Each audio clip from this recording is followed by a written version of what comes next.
Sir continue করবেন please. Thank you. আচ্ছা, আসসালামু আলাইকুম। আজ হচ্ছে আপনাদের রেসিপি সিস্টেমের সেকেন্ড ক্লাস। রেসিপি সিস্টেম আমরা আজকে করবো। হ্যাঁ, আমরা ফার্স্ট ক্লাস করছি। ফার্স্ট ক্লাসে আমরা কিছু বেসিক জিনিস করছি আর দুটি ইম্পর্টেন্ট টপিক করছি। একটা হচ্ছে আপনার সিওপিডি আর একটা হচ্ছে অ্যাজমা, তাই না? তাহলে সিওপিডি আর অ্যাজমা করছি, তাহলে আজকে আমরা এখানে কয়েকটি ইম্পর্টেন্ট টপিক আছে। এখন আমরা পুরোপুরি এক্সাম আর অড ওরিয়েন্টেড করবো, ঠিক আছে? এটা মাথায় রাখবো, কারণ যেহেতু আমাদের অড শুরু হয়েছে, তাহলে ওয়ার্ড আর হচ্ছে আমাদের সামনে যেহেতু খুবই মানে বেশি সময় নেই আসলে এক্সামের জন্য, তাহলে আমরা ওই ওরিয়েন্টেড করবো, ঠিক আছে? এখন খুব অতিরিক্ত করে এখন মাথাটা জ্যাম করবো না, কিন্তু যেগুলো করবো কনসেপ্ট ক্লিয়ার রাখবো, এটা মাথায় রাখতে হবে। কনসেপ্ট ক্লিয়ার না রাখলে কিন্তু আপনি ডায়াগনোসিস করতে পারবেন না। কারণ সামনে শীত আসতেছে, উইন্টার সিজন আসতেছে, আপনাদের পরীক্ষা মোস্ট প্রবাবলি কিন্তু শীতের মৌসুমে হবে, ঠিক আছে? ফাইনাল কোর্স, তাহলে ফাইনাল কোর্স শীতের মৌসুমে হলে তখন কিন্তু রেসপিরেটরি কেস বেশি থাকে, সিওপিডি, অ্যাজমা, নিউমোনিয়া, ঠিক আছে? আর লাং ক্যান্সার থাকলে তো দেয়, আর টিবি তো আমাদের কমন। এই জিনিসগুলো আসলে নিজেদেরও জানা দরকার। আচ্ছা আচ্ছা, আমার স্লাইডটা দেখা যাচ্ছে? বই দেখা যাচ্ছে? জি ভাই, দেখা যাচ্ছে। আচ্ছা, ঠিক আছে, থ্যাংক ইউ। তাহলে আজকে আমরা শুরুতে ব্রনকিয়েক্টেসিস দিয়ে শুরু করি। হ্যাঁ, মেইন কথা হচ্ছে ব্রনকিয়েক্টেসিসের যে জিনিসটা, ব্রনকিয়েক্টেসিস আমাদের এক্সামের জন্য খুব বেশি ইম্পর্টেন্ট না, সত্যি কথা বলতে। ধরে না স্যাররা রিটেনে আসতে পারে, কিন্তু একটা জিনিস মনে রাখেন যে ব্রনকিয়েক্টেসিস জিনিসটা কি। নামে হচ্ছে ব্রনকিয়েক্টেসিস, মানে ব্রনকাসের সমস্যা, তাই না? তাহলে এরা আগে আমরা পড়ছি সিওপিডি, অ্যাজমা। তাদের কি ধরনের লাং ডিজিজ ছিল? তারা ছিল হচ্ছে আপনার অবস্ট্রাকটিভ লাং ডিজিজ। কোথায় অবস্ট্রাকশন ছিল? ছিল হচ্ছে আপনার ওই এয়ারওয়েতে আর কি। হ্যাঁ, আমাদের যে রেসপিরেটরি এয়ারওয়েছে সেখানে অবস্ট্রাকশন ছিল। ব্রনকিয়েক্টেসিসটা ওই এয়ারওয়েতে সমস্যা, ব্রনকাসের সমস্যা। এটাতে হয় কি অ্যাবনর্মাল ডায়ালাটেশন হয়ে যায়। ব্রনকাসের যে নর্মাল যে ক্যালিভারটা থাকে সেই জিনিসটা অ্যাবনর্মালি বড় ডায়ালাটেশন হয়, ঠিক আছে? এখন ডায়ালাটেশন অনেকগুলো কারণে হতে পারে, ঠিক আছে? অনেকগুলো কারণ কি, সেখানে কোনো একটা ইনফেকশন ছিল, টিবি হয়েছিল, তার কারণে হইতে পারে। তারপর হচ্ছে কারো কনজেনিটাল ধরেই এরকম সমস্যা, সেটাও হতে পারে। এই ধরনের সমস্যা। আমাদের ব্রনকিয়েক্টেসিস অ্যাবনর্মাল ডায়ালাটেশন শব্দ যদি ব্রনকাসটা থাকে, তাহলে আমাদের সমস্যা কি? সমস্যা হচ্ছে যখন অ্যাবনর্মাল ডায়ালাটেশন থাকে তখন সেখানে সোর্স অফ ইনফেকশন বেশি হয়, সেখানে ইনফেকশন হওয়ার চান্স বেশি থাকে। হ্যাঁ, ইনফেকশন হওয়ার চান্স বেশি থাকলে যেটা হয় আর কি, তখন দেখা যাচ্ছে যে আলটিমেটলি ওই ওই পোর্শনটাতে যেখানে ড্যামেজ হয় সেখানে দেখা যাচ্ছে স্ক্যারিং হয়, সেখানে ইনফেকশন হয়। আলটিমেটলি দেখা যাচ্ছে যে যদি ইনফেকশন যদি এমন হয় যে ব্যাকটেরিয়াল বা প্যারাজিন, তখন হচ্ছে আলটিমেটলি স্পুটাম হয়, প্রোডাক্টিভ স্পুটাম হয়। হ্যাঁ, এই জিনিসগুলো বেশি হয়। বিশেষ করে আপনাদের জন্য যেটা ইম্পর্টেন্ট সেটা হচ্ছে হোয়াট ইজ ব্রনকিয়েক্টেসিস। এটা যদি স্যার যদি হঠাৎ ধরে ফেলে বলবো যে অ্যাবনর্মাল ডায়ালাটেশন থেকে ব্রনকে। আচ্ছা, স্যার তখন বলবো যে আচ্ছা অ্যাবনর্মাল ডায়ালাটেশন কি কি কারণে হতে পারে? দুইটা কারণে হতে পারে, কনজেনিটাল হতে পারে, অ্যাকোয়ার্ড হতে পারে। এখন আলটিমেটলি এই জিনিসটা রিটেনে আসতে পারে, ঠিক আছে? যেখানে যে অ্যাকোয়ার্ডের জিনিসগুলো, কারো সাপোর্টিভ নিউমোনিয়া ছিল, যেখানে নিউমোনিয়া হয়েছে সেখানে পার্মানেন্ট ডায়ালাটেশন অফ দ্য বোন কেটে গেছে, তাই না? আবার পার্মানেন্ট টিউবারকুলোসিস, মানে এগুলো হচ্ছে কজ। জানেন, একজনের হয়তো টিবি হয়েছে ছোটবেলায়, তার হচ্ছে 7-8 বছরে, হয়তো বা তার 45 ইয়ার্স কি হলো, 45 ইয়ার্স ওই জায়গাটা দেখা যাচ্ছে যে অ্যাবনর্মাল ডায়ালাটেশন হয়েছিল, ইনফেকশন তখনও হয়নি, তার ইমিউনিটি ভালো ছিল। কিন্তু যখন তার বয়স বেড়ে গেছে তখন ইমিউনিটি কমে গেছে, তখন এখানে ইনফেকশন হয়েছে, চান্স অফ ইনফেকশন হয়ে গেছে। এইসব কারণে আপনারা কজ অফ ব্রনকিয়েক্টেসিস এটা পড়তে হবে। আর ব্রনকিয়েক্টেসিস এর একটা পেশেন্ট আপনার কাছে কিভাবে আসবে? হ্যাঁ, ব্রনকিয়েক্টেসিস যদি আসে আর কি, ব্রনকিয়েক্টেসিস এর পেশেন্ট কিভাবে আসবে মাথায় রাখবেন যে ব্রনকিয়েক্টেসিস যে কেসটা, এই কেসটা সাধারণত আসতে পারে একেবারে ইয়ং এজের বাচ্চা, একেবারে ছোট বাচ্চা। কেন আসতে পারে?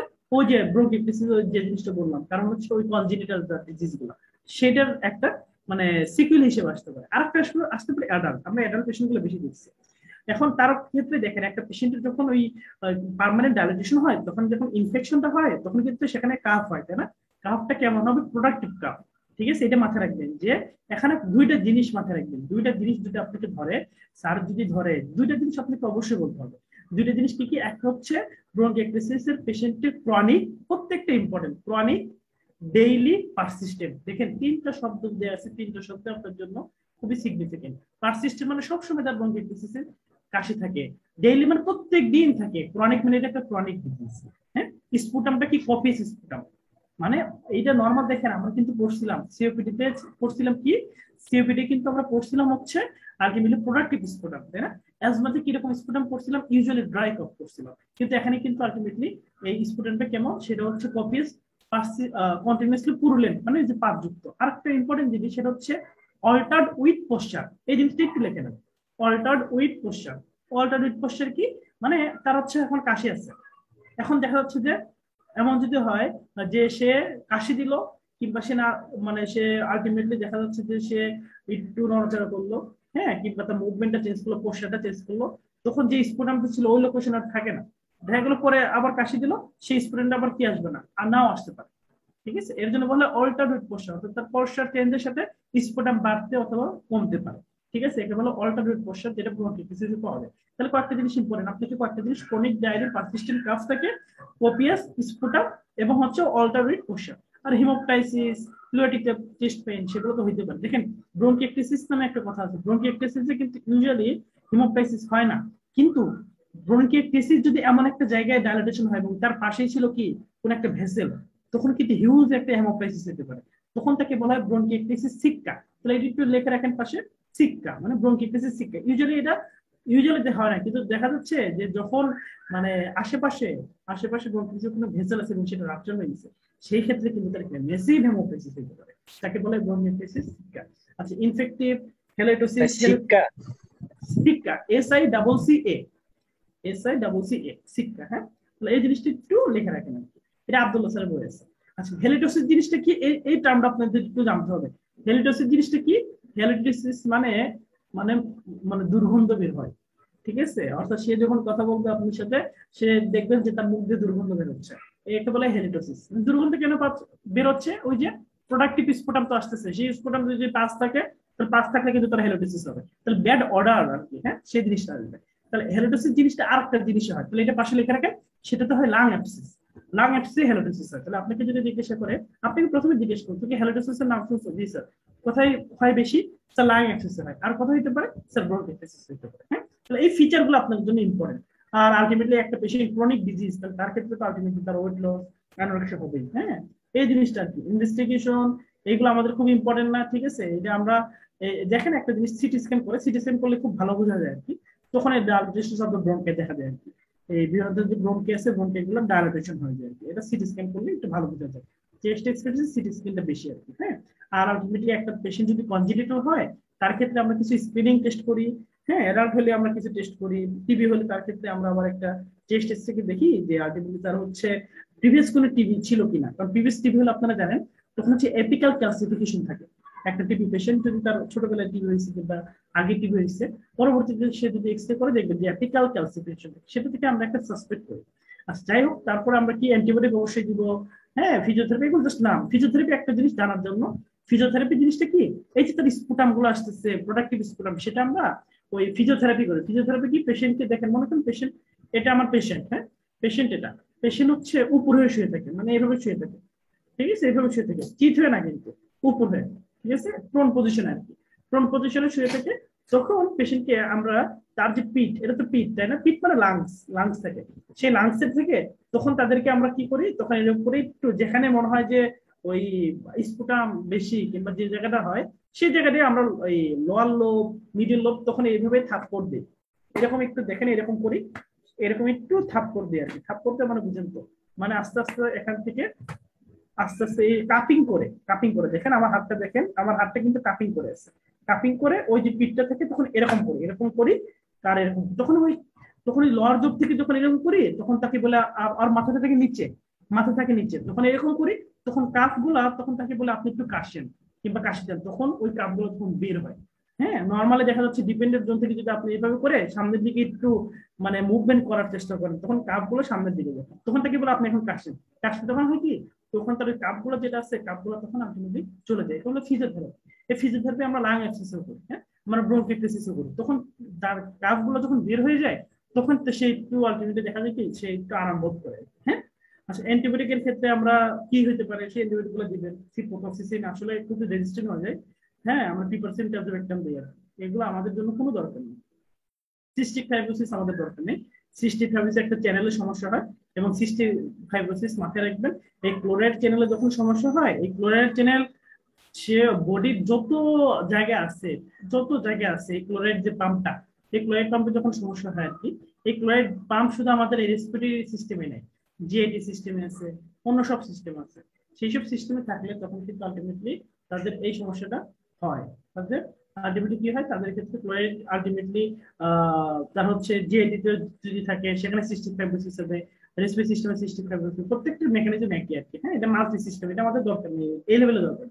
ঠিক আছে, আমাদের জন্য জাস্ট আপনি যদি পড়তে চান, জাস্ট রিকোয়েস্ট থাকবে এই ফিগারটা একটু রিডিং দিবেন আর কি, জানার জন্য আর কি। হ্যাঁ, জানার জন্য, কিন্তু এটা রিটেনে আসে না, ভাইভাতে খুব কম ধরে, তবে পোস্ট গ্রাজুয়েশনের টুকিটাকি কোশ্চেন আসে। পোস্ট গ্রাজুয়েশন আমাদের একবার আসছিল মনে হয়, সেটা হচ্ছে কোন জিনের সমস্যা হয়, সিএফটিআর, জেনেটিক ডিসঅর্ডার, যেটা অটোসোমাল রিসেসিভ, যেটা এটা আমাদের দরকার নেই।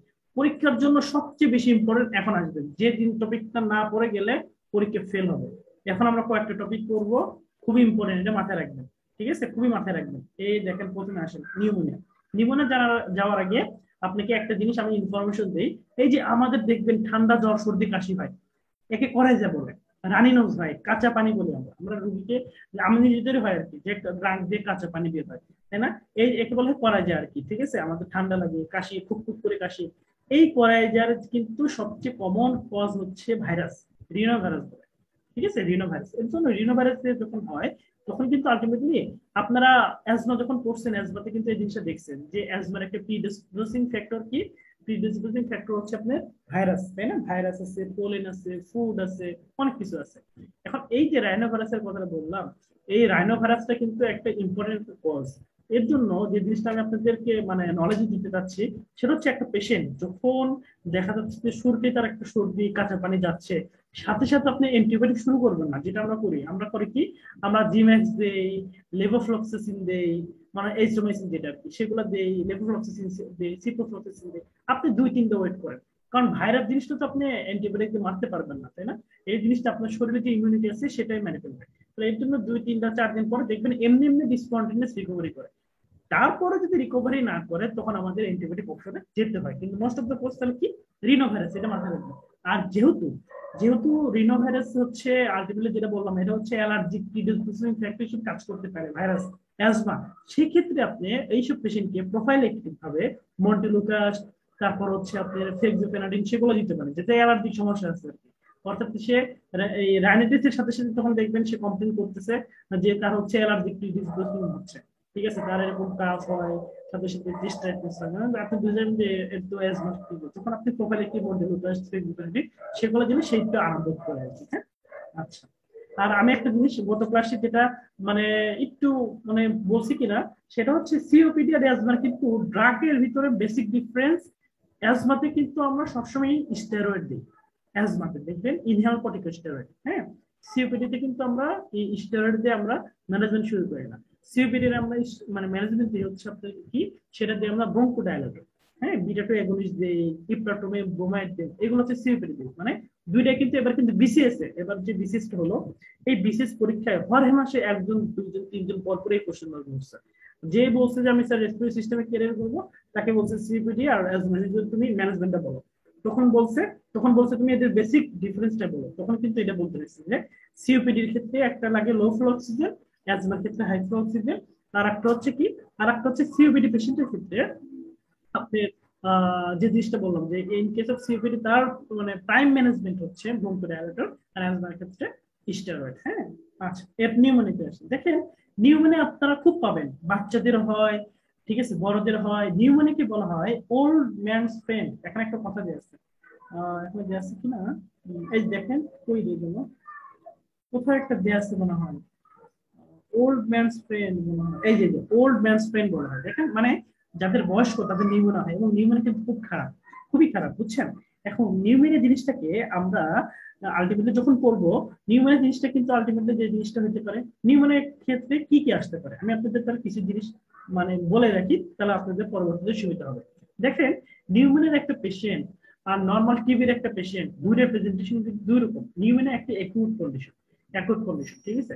এই যে বর্তমানে কোভিড নিউমোনিয়া হচ্ছে, হর হেমাসে কোভিড নিউমোনিয়া হচ্ছে, মানে যখন এখন আলটিমেটলি যে হচ্ছে, সেটা হচ্ছে কি দিয়ে, করোনা ভাইরাস দিয়ে। দেখেন এখানে কিন্তু করোনা ভাইরাস দিয়ে রাখছে আমাদের ডেভিডসনে সবকিছু দিয়ে রাখছে, তাই না? মজার একটা বই। এখন তার মানে নিউমোনিয়া আপনার ভাইরাল নিউমোনিয়া হতে পারে, আর একটা হতে পারে কি, ব্যাকটেরিয়াল নিউমোনিয়া। ঠিক আছে, আচ্ছা এক মিনিট, একটু একটা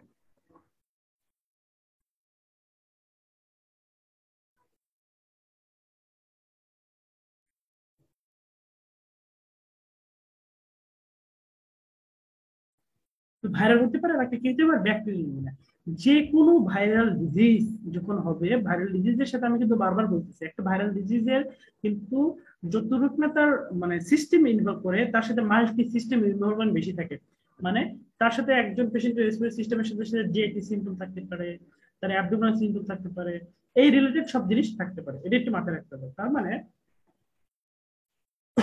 তার মানে যে জিনিসটা বললাম যে in case of viral pneumonia, viral কোনো ডিজিজ যদি হয় তার ক্ষেত্রে মেলাইস থাকতে পারে, তাই না? তার সাথে সাথে মাল্টি সিস্টেম ইনভলভমেন্ট হতে পারে। এখন আসুন টেস্টে। এখন ব্যাকটেরিয়াল যখন নিউমোনিয়া হয়, ব্যাকটেরিয়াল নিউমোনিয়া সাধারণত তারা কি করে জানেন? তারা একটা লোবকে ধরে, মনে করেন আপার লোবকে ধরে ফেলছে, অথবা মিডল লোবকে ধরে ফেলছে, অথবা লোয়ার লোবকে ধরে ফেলছে। যে লোবে ধরে সেই লোবে সুন্দর একটা কনসিলিডেশন পাওয়া যায়, একটা লোবে পুরো কনসিলিডেশন, মানে ওই লোবটাকে সে পুরো খেয়ে ফেলছে। কিন্তু আমাদের ভাইরাল নিউমোনিয়া হলে সে কি করে? মাল্টিপল প্যাচি কনসিলিডেশন করে। সে বিভিন্ন ছোট ছোট প্যাচি কনসিলিডেশন, মানে স্পেসিফিক ফোকাস পুরো লাংসকে, এবং বায়োল্যাটারাল হতে পারে। আমাদের ভাইরাল নিউমোনিয়া কি হতে পারে? ভাইরাল হতে পারে। কিন্তু দেখা যাচ্ছে যে নরমাল যে নিউমোনিয়া সেটা ব্যাকটেরিয়াল হলে কিন্তু ইমিউনিটি হওয়ার মানে সম্ভাবনা বেশি থাকে। এখন এই ভাইরাল আর ব্যাকটেরিয়াল নিউমোনিয়ার যে কথা বললাম, এই যে লোবার নিউমোনিয়াটা মানে শব্দটা আসলো, আপনি দেখলেন যে দেখা যাচ্ছে যে কি বলে রেডিওলজি এক্স রে দেখলেন একটা পেশেন্ট, এক্স রে দেখার সময় দেখলেন তার একটা লোবে পুরাটাই কনসেন্ট্রেশন, তাহলে এটা হচ্ছে লোবার নিউমোনিয়া। আবার একটা পেশেন্টকে দেখলেন, তাহলে কি সেটা হচ্ছে ছোট ছোট প্যাচি যে জিনিসগুলো আছে মানে কনসেন্ট্রেশনের মতো, সেটা বিভিন্ন জায়গায় আপার লোবে কিছু আছে, মিডল লোবে কিছু আছে, লোয়ার লোবে কিছু আছে। এই জিনিসটা প্যাসি কনসেন্ট্রেশন পাওয়া যায় ব্রঙ্কোনিউমোনিয়াতে। ঠিক আছে, এটা কথাই পাওয়া যায় ব্রঙ্কোনিউমোনিয়া। তাহলে ব্রঙ্কোনিউমোনিয়া আর লোবার নিউমোনিয়া দুইটার আলটিমেটলি রেডিওলজিক্যাল এটা ক্লাসিফিকেশন। ঠিক আছে, রেডিওলজিক্যাল একটা পাচ্ছেন বিভিন্ন প্যাচি ছোট ছোট জিনিস স্পট সারা লাংস বাইলাটারাল, আর একটা কি পাচ্ছেন? একটা লোবটাই পুরো ধরে আছে। আর একটা কি আপনারা ইটোলজি বললাম, সেটা হচ্ছে আপনাদের হচ্ছে একটা ব্যাকটেরিয়াল হতে পারে, ভাইরাল হতে পারে। দুইটার ভিতরে পার্থক্য কি বললাম? দুইটার ভিতরে বেসিক পার্থক্য, ব্যাকটেরিয়াল যেটা আছে আর ভাইরাল যেটা আছে, ভাইরাল তো মাল্টি সিস্টেম এক্সপোজার, মেলাইস থাকবে, তার সাথে রানিনোস থাকতে পারে, কাশি, এগুলা। কিন্তু ব্যাকটেরিয়াল যখন হবে সে মানে মার মার কাট কাট একটা অবস্থা, সেখানে পেশেন্ট হাই গ্রেড ফিভার নিয়ে আসবে, পেশেন্ট সিভিয়ার রেসপিরেটরি ডিস্ট্রেস নিয়ে আসবে, patient severe pleuritic type of chest pain নিয়ে আসবে, এবং মোস্ট অফ দ্য নিউমোনিয়া হয় স্টেপ্টোকোকাস নিউমোনিয়া দ্বারা। এবং এই নিউমোনিয়া দ্বারা যখন হয়, patient initially calf, dry calf নিয়ে আসে, কিন্তু পরবর্তী কিন্তু সে রাস্টি স্পুটাম নিয়ে আসে। তার মানে এই জিনিসটা দিয়ে আপনি এটা ব্যাকটেরিয়াল ভাইরাস, সেটা কিন্তু আপনি সুন্দর মধ্যে কি করতে ডায়াগনোসিস করতে পারবেন। এখন আপনার ক্ষেত্রে পরীক্ষাতে স্যারা যে জিনিসটা করে, পরীক্ষাতে আপনাকে জিজ্ঞাসা করে যে তুমি আমাকে বলো ক্লাসিফিকেশন নিউমোনিয়া কি, তখন এই লোবার নিউমোনিয়া, ব্রঙ্কো নিউমোনিয়ার চেয়ে স্যারা যেটা শুনতে সবচেয়ে বেশি পছন্দ করে সেটা হচ্ছে কয়েকটা। একটা হচ্ছে আপনার community acquired pneumonia, hospital acquired pneumonia, আর হচ্ছে নিউমোনিয়া ইমিউনো কম্প্রোমাইজড পিপল। মানে মোট তিনটা ক্লাসিফিকেশন। এটা কাট কোশ্চেন, এটা স্যারা শুনতে চাই, এটা দিয়ে আপনার পরীক্ষা শুরু হবে যে নিউমোনিয়া ক্লাসিফিকেশন বলো। নিউমোনিয়া ক্লাসিফিকেশন কি? লোবার নিউমোনিয়া, এই সরি একটা হচ্ছে কি community acquired pneumonia, hospital acquired pneumonia, আর একটা কি আছে pneumonia to the immunocompromised people. এখন এই জিনিসটা একটু মাথায় রাখবেন। তাহলে তোমার তিনটা জিনিস, তিনটা জিনিসের পরে তাহলে এখন লোবার নিউমোনিয়া ব্রঙ্কো নিউমোনিয়ার ভিতরে পার্থক্য বললাম, এটা একটা রেডিওলজিক্যাল ক্লাসিফিকেশন। আচ্ছা, তারপরে এই জিনিসটা যা দেয়া আছে সেগুলো আমি যাওয়ার আগে এই জিনিসটা একটু করবেন, হ্যাঁ, যে কি কি দ্বারা হইতে পারে, কোন কোন ব্যাকটেরিয়া দ্বারা হইতে পারে, কোন কোন ভাইরাস দ্বারা হইতে পারে করে রাখবেন। একটা পেশেন্ট নিউমোনিয়া হয়, দেখবেন নিউমোনিয়া যাদের হয় তাদের নিউমোনিয়া হচ্ছে কেন? তাদের বেশিরভাগ পেশেন্ট দেখবেন ইমিউনো কম্প্রোমাইজ, তারা তারা ইমিউনিটি কম, হয়তো বা তাদের বয়স বেশি হয়ে গেছে, হয়তো বা তাদের খুবই স্মোকার বা অ্যালকোহলিক, হতে পারে তাদের পিএইচডি একটা ভাইরাল ইনফেকশন হয়েছে, যার ফলে তার রেসপিরেটরি ইমিউনিটি সেটা কমে গেছে, তারপরে সেটা কি হয়েছে? নিউমোনিয়া। এই ধরনের বিভিন্ন ধরনের কেস থাকতে পারে। তাহলে এই জিনিসগুলো একটু মাথায় রাখবেন আর কি। হ্যাঁ, এইগুলো আলটিমেটলি একটু মাথায় রাখবেন। দেখেন গ্রাম স্টেনিং করছে একটা পেশেন্টের, আমরা যখন নিউমোনিয়া হয়, নিউমোনিয়ার সাথে সাথে আমরা স্পুটাম করি, হ্যাঁ স্পুটাম করি। স্পুটাম করলে তখন হয় কি সবচেয়ে বেশি হয় কি স্টেপ্টোকোকাস নিউমোনিয়া। স্টেপ্টোকোকাস নিউমোনিয়া কি একটা গ্রাম পজিটিভ ডিপ্লোকক্কাই, তাহলে এটা আমরা দেখি, এই যে দেখেন ডিপ্লো, ওই যে একটা একটা ডিপ্লোকক্কাই, এটা গ্রাম পজিটিভ ডিপ্লো। তাহলে এটা স্টেপ্টোকোকাস নিউমোনিয়া পাওয়া যায়। তাহলে আপনার পরীক্ষার জন্য তাহলে আমি বললাম কি কি ইম্পর্টেন্ট, একটা সবচেয়ে বেশি ইম্পর্টেন্ট সেটা হচ্ছে প্রথমে যে জিনিসটা সেটা হচ্ছে নিউমোনিয়া কয় ধরনের। আর নিউমোনিয়ার সংজ্ঞাটা একটু মজার, কিন্তু আপনাকে যদি জিজ্ঞাসা করে যে নিউমোনিয়ার সংজ্ঞা বলো, তখন হা করে থাকেন না কেন? ঠিক আছে, নিউমোনিয়ার সংজ্ঞা হচ্ছে inflammation of the lung parenchyma. দেখবেন যে বেশিরভাগ ক্ষেত্রে ইনফ্লামেশন হলে আমরা আইটিস, ওয়াইটাইস এরকম বলি, পলিসিস্টাইটিস, তাই না, প্যানক্রিয়াটাইটিস, হেপাটাইটিস, তারপর হচ্ছে অর্কাইটিস, উফোরাইটিস, মাস্টাইটিস। কিন্তু inflammation of the lung parenchyma কিন্তু লাংকাইটিস বলে না, ঠিক আছে, অ্যালবুলাইটিস এগুলো বলে না। আমরা কি বলে? আমরা নিউমোনিয়া বলি। তাহলে আমরা হচ্ছে inflammation of the lung parenchyma. তাহলে কি এর ক্লাসিফিকেশন কি? তিনটা আপনি পেয়ে গেলেন। আচ্ছা, কোন পেশেন্টের হবে বেশি? এইসব পেশেন্টের বেশি হবে রিসপেক্টেড। কোন অর্গানিজমটা বেশি হবে? স্টেপ্টোকোকাস নিউমোনিয়া। আপনি স্পুটাম করে কি দেখবেন? গ্রাম পজিটিভ ডিপ্লো করবে। ঠিক আছে। আচ্ছা, কি কি দ্বারা হইতে পারে নামগুলা বলেন তো। নামগুলা বলার সময় রিটেন প্লাস ভাইবা অবশ্যই যেন হ্যাফাজতলি বলেন না। প্রথমে বলেন নিউ স্টেপোকস নিউমোনি, তারপর সেলোমিন করোনা, এরকম না। আপনাকে ব্যাকটেরিয়া কি কি ভাইরাস কি কি আলাদা করবেন, এগুলো কিন্তু ঠান্ডা মুখস্থ করবেন, কারণ এগুলো পরীক্ষা ধরবে। ক্লিনিক্যাল ফিচার কি? ক্লিনিক্যাল ফিচার আমি ব্যাকটেরিয়াল ভাইরাল কিভাবে আসে আমি বললাম। তাহলে ক্লিনিক্যাল ফিচার আপনি পাশে লেখা রাখেন, একটু ছোট ছোট করে লেখা রাখেন। একটা হচ্ছে high grade fever with chills and rigor, এটা একটা তার ফিচার নিয়ে আসবে। 2 নম্বর কি? 2 নম্বর নিয়ে পেশেন্ট নিয়ে আসবে হচ্ছে আপনার কাছে cough which is initially dry then productive or rusty sputum, যেটা স্টেপোকস নিউমোনিয়াতে পাওয়া যায়। তারপর কি? রেসপিরেটরি ডিস্ট্রেস নিয়ে আসবে, রেসপিরেটরি ডিস্ট্রেস নিয়ে আসবে। আচ্ছা, তারপর কি আসবে? তারপরে পেশেন্ট নিয়ে আসবে মেইনলি পেশেন্ট আপনার কাছে নিয়ে আসবে হচ্ছে pleuritic type of chest pain, pleuritic type of chest pain. ঠিক আছে, তার প্লুরাইটিক হয়তো এর জন্য তো pleuritic type of chest pain.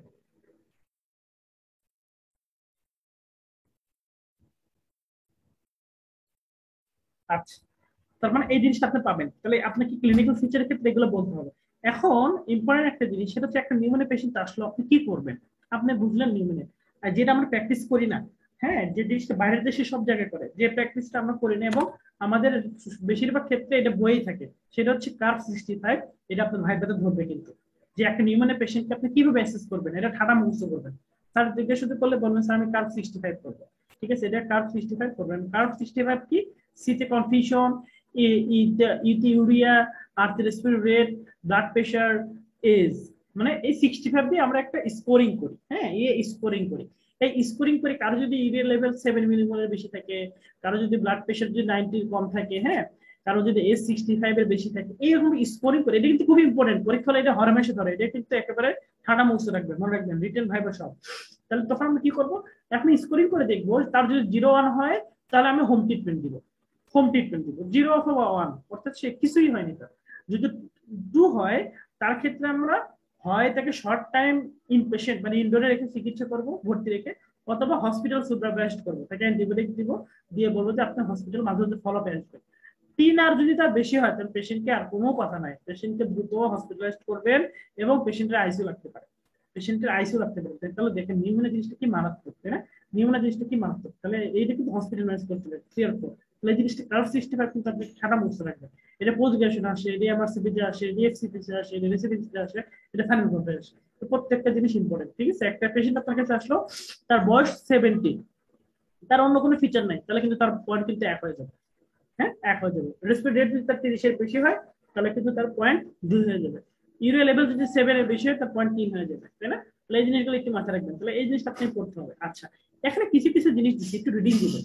এটা আপনাদের পরীক্ষা বেশি আসে না, সেটা হচ্ছে নিউমোনিয়াতে বললাম, কিন্তু একটা পেশেন্ট নিউমোনিয়ার সাথে হিমোলাইটিক এনিমিয়া আসছে, তাহলে কোন অর্গানিজম দেওয়া হবে? তার ক্ষেত্রে আসবে মাইক্রোপ্লাজমা। ঠিক আছে, একটা পেশেন্ট এয়ার কুলার মানে এসি, এয়ার কুলার এসি দিয়ে তার নিউমোনিয়া হলো, কোন অর্গানিজম দেওয়া হবে? লিজিওনেলা।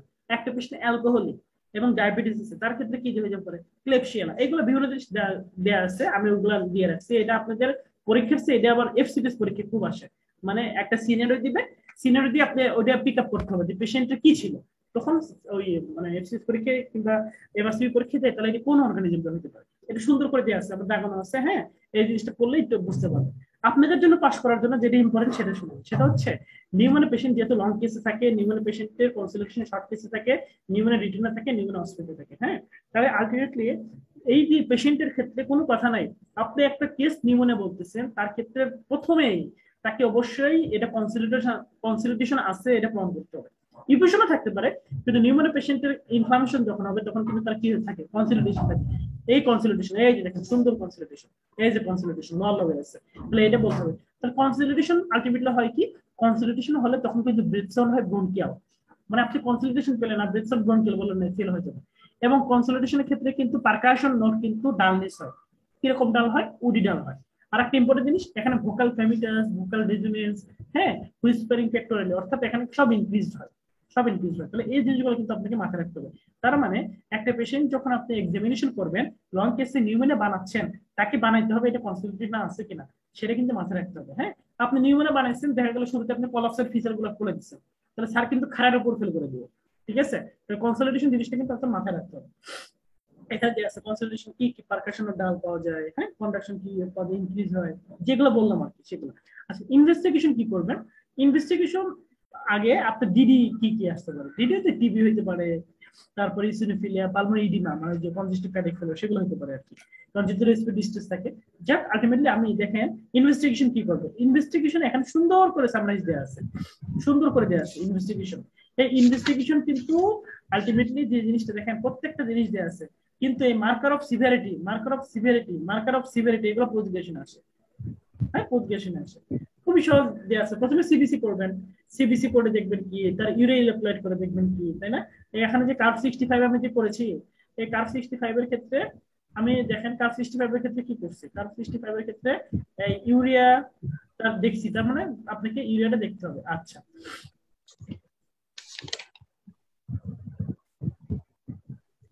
আচ্ছা, তার মানে এই ইনভেস্টিগেশন গুলো কিন্তু আপনাকে মাথায় রাখতে হবে। তাহলে এই এই বক্সটা কিন্তু আপনার করতে হবে। ব্লাড কালচার আমরা করি, স্পুটাম আমরা অ্যাসেস করি, যে স্পুটাম আমরা গ্রামীণ স্টেনিং করি, হ্যাঁ।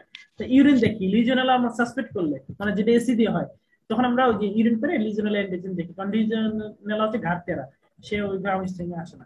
সবচেয়ে ইম্পর্টেন্ট সেটা হচ্ছে এক্সরে। কিচ্ছু নাই, আপনার শর্ট ব্লক হয়ে গেছে, খালি মনে পড়তেছে এক্সরে, এক্সরে বলে পাস হয়ে যাবে, ঠিক আছে, কারণ এক্সরে তো সুন্দর এই ফিচার আসে, ঠিক আছে, সুন্দর বিচার তখন বোঝা যায় আর কি। আচ্ছা, এরপর আসেন অ্যান্টিবায়োটিক। অ্যান্টিবায়োটিক ট্রিটমেন্ট এখন সুন্দরভাবে দেওয়া আছে, ঠান্ডা মুখস্থ করবেন, ঠিক আছে। অ্যান্টিবায়োটিক করার কোনো বিকল্প নাই। আনকমপ্লিকেটেড হলে কি হবে, কমপ্লিকেটেড কি হলে কি হবে, স্টেবল হলে, এগুলো কিন্তু রিটেন আসে ভাবে আসে, আপনি এইভাবে বলবেন, এইভাবে লিখবেন, ঠিক আছে। এবং সবচেয়ে বড় কথা, আপনারা যদি ফিফথ ইয়ার, ফিফথ এর মানে কি, এজ এ ডক্টর, তখন কিন্তু আপনারা কিছুই না, এই অ্যামক্সিসিলিন বাজারে কি নামে পাওয়া যাচ্ছে, বিভিন্ন ধরনের নামে পাওয়া যাচ্ছে, তাই না?